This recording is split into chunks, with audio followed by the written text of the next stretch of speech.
डाक विभाग ने 6 से 10 अक्टूबर तक राष्ट्रीय सप्ताह मनाया। इस दौरान अलग अलग कार्यक्रमों के जरिए ग्राहकों को डाक सेवाओं की जानकारी दी गई।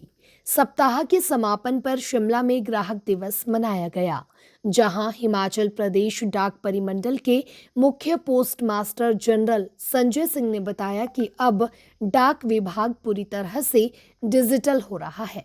इंडिया पोस्ट पेमेंट बैंक के जरिए घर घर बैंकिंग सेवाएं पहुंचाई जा रही हैं। आधार एनेबल्ड पेमेंट सिस्टम से ग्रामीण क्षेत्रों में नकद निकासी की सुविधा भी मिल रही है। वृद्धावस्था पेंशन, जीवन प्रमाण, पासपोर्ट आवेदन और पार्सल ट्रैकिंग जैसी कई सेवाएं अब डिजिटल रूप में उपलब्ध है।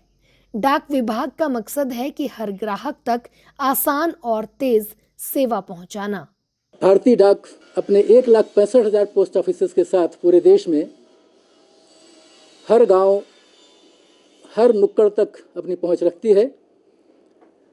हिमाचल में यह लगभग 2800 से ज़्यादा पोस्ट ऑफिसेज के साथ, डाकघरों के साथ, हिमाचल के कोने कोने तक डाक सेवाओं के साथ अन्य तरह की financial services, citizen centric services उपलब्ध करा रहे हैं और वास्तव में भारतीय डाक के मूल मंत्र डाक सेवा जन सेवा को सार्थक कर रहे हैं। आप सब जानते हैं कि भारतीय डाक का इतिहास बहुत समृद्ध रहा है। हर कार्य से लेकर आज डिजिटल क्रांति तक हम लोगों ने प्रगति की है।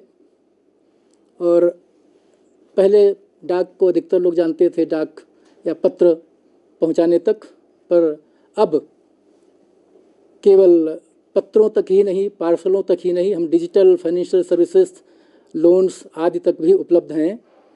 और हमारी जो सेवाएं हैं हमने उनको डिजिटल प्रारूप में बदला है। Online tracking, real time tracking उपलब्ध है। और अभी पिछले दिनों IT 2.0 का भी को इम्प्लीमेंट किया गया। हो सकता है 2-4 दिनों के लिए जनता को कुछ असुविधाएं हुई हों, परंतु उसका इम्प्लीमेंटेशन भारतीय डाक प्रणाली को तेज, पारदर्शी और अधिक विश्वसनीय बनाना था। अब वह सभी डाकघरों में इम्प्लीमेंट हो चुकी है। सभी डाकघर उसी प्लेटफॉर्म पर काम कर रहे हैं। Desk report, Bharat talk times.